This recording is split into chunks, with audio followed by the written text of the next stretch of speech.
Everyone, this is Kinibo Vlogs, a Filipino actor based in Saudi Arabia, and welcome back to my channel. Ginagawa natin reaction video, ang Jillman compilation. So without further ado, let's start this reaction video.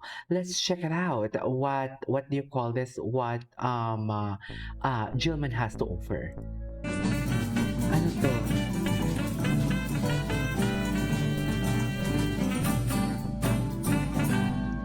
Ngayon naman po, dito naman po tayo kay Sir Emam Bacosa Pacquiao. So titingnan po natin kung may pag-asa pang makarematch si Rodelyn Perez. Bali si Rodelyn Perez po ay sinasabi dito na June 21, 2026 ay tinalo niya nga po si Emam Bacosa Pacquiao via majority decision. At nakapture nga po ni Rodelyn ang Philippine Boxing Federation PBF Lightweight Championship. At talaga nga po makikita nyo nga po ang napakagandang belt na naka kay Rodelyn na. At ang malaking tanong, may rematch pa ba ang dalawa? Kasi alam naman po natin na itong dalawang ito ay nanalo na sa bawat isa, tig isa. So hindi pa natin talaga nalalaman kung sino ba talaga ang totoong mananalo sa dulo. Kasi kailangan talaga magkaroon sila ng trilogy, di ba po ba? At ito nga po ang bali-balita na sinasabi na kasunod ng kanyang tagumpay noong Hunyo 21, 2026, inihayag ni Rodelyn Perez sa mga ulat ng media na bukas siya at payag sa isang rematch para sa trilogy. So yan ay mula po kay Rodelyn, mula sa social media. So talagang napakalaking pag-asa po na makarematch nga po ni Emam Bacosa Pacquiao si Rodelyn. At ito nga po sinasabi na tabla ang serye, nanalo si Pacquiao via majority decision noong 2024 habang si Perez naman ang nagwagi sa parehong paraan nitong Hunyo 2026 upang makuha ang PBF Youth Lightweight title. Kaso nga lang, so yan nga po, kabang-abang yung unang laban nila mangyayari nga po dito sa dalawa. Pero malaki nga po ang tsansa na magkaharap po muli ang dalawa dahil mismong galing na kay Rodelyn Perez na bukas siya para makaharap si Emam Bacosa Pacquiao. Kaya naman po kung gusto nyo pong ma-update sa nangyayari po kay Sir Emam Bacosa Pacquiao at kay Ma'am Jillian White, subscribe na po kayo sa ating channel na Juan Katawa. Maraming salamat po. Anyways. Concert ready na si Jillian Ward para sa first solo Eto na. concert niya sa July. Ready na siya. Pero bago yan, Pero concert di goer muna nag-Versace. siya when spotted Nag-Versace kasama on the floor siya. Ay. si Kobe Brown. Asa na yung Kobe Brown? Wala na yung Kobe Brown. Ay, dito muna tayo. Ito talaga eh. Oh. Ay, ito talaga ang nagpakilig sa mga person. Ito talaga ang nagpakilig sa mga hiwa ng ating mga mommy for today's video. Saan dalahin? Saan dalahin ang nagpakilig ng mga hiwa natin lahat?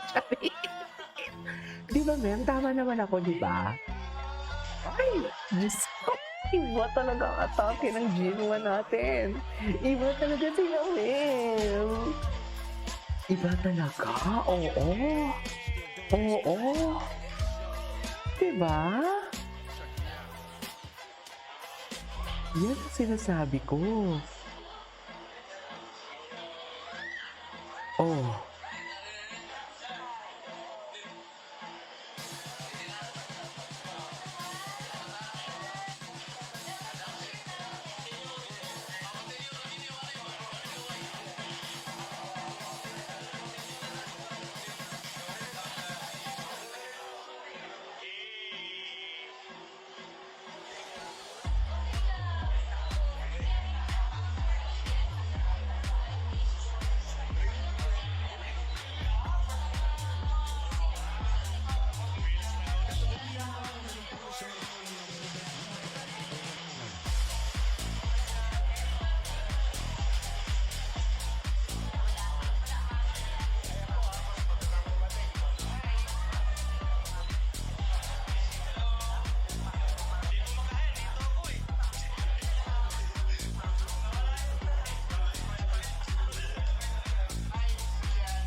Diba? Iba talaga sila, ma'am. Charis. Charis Pempenko. May chemistry talaga sila. We cannot deny the fact. Hindi nyo talaga maasi-asi ang Eman Bacol sa Pacquiao ninyo for today's video. Sinasabi ko sa inyo. Saan dalahin? Go! Charis! Diba? May ano talaga eh. Ay, ina. Ay, hindi na natin ito nakita eh. Sige, go, ah. Isi-switch din natin si Eman Bacol sa Pacquiao kung anong atake ni Eman. Tingnan natin.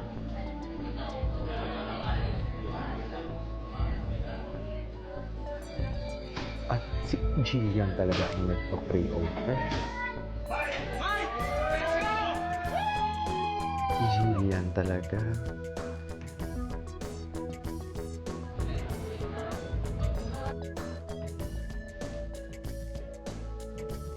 Bigo. Okay.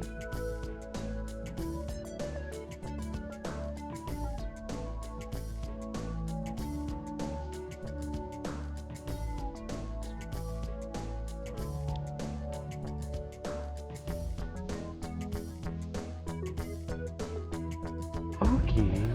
Ay, okay. Jillian, Ay, Barbie doll? acting era, singing era. Both. Princess treatment, VIP treatment. Princess treatment. Total performer, total package. Hindi na pala natin dito. yun. Andito na, nakorn. Ay, ano to? Magandang araw po sa inyong lahat. Eman Bacol sa Ay, nakapanood na natin yan. So mukhang tapos na nga po talaga ang tambalang Eman Bacol sa Ay, naku. Tigilan mo yan. Wala kang alam. Sorry. Ay! Ay, Eman Bacol sa Magandang Pacquiao. araw po sa inyong lahat. Eman Bacol sa Pacquiao. Nang-imbita na. Nang-imbita na.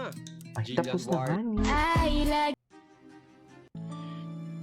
Ay, ano Magandang to? araw po sa inyong lahat. Eman Bacol sa Pacquiao, pang-international na. Jillian Ay, Ward, tabay. dinumog ngayon. Alam po natin lahat yan dito sa ating video. Napakaganda nga po ng balita para kay Eman Bacol sa Pacquiao dahil isang international na company po ang kumuha sa kanya kung saan ay inilathala po siya ngayon dito sa People Asia. At ang nakalagay pa nga po dito People Asia. na sinabi ni Eman Bacol sa Pacquiao, I try to stay away from negativity, which can be challenging, but I enjoy every moment of my life because that is important. So kung mapapansin nyo, inilathala na po si Eman Bacol sa Pacquiao dito po sa pang-international na magazine. Samantala, pagdating naman po dito kay Jillian Ward ay dinumog po si Jillian Ward ng mga cute na tuta. So panoorin po muna natin ang kanyang bagong upload kung saan po ay ang nilagay niya po ay happiness habang nakikipaglaro po siya sa mga tutang ito. At pagkatapos nga po niyan ay meron pa siyang isang upload dyan na kung saan ay pinicturan niya ang kanyang mga kasamahan. Kung gusto niyo pong ma-update sa mga famous celebs ng Pinas, subscribe na po kayo sa ating channel na Juan Katawa. Maraming salamat po. Okay. Anyways, that is our for today's video from Chillman. This is Kibo Vlogs. See you on my next vlog. Bye.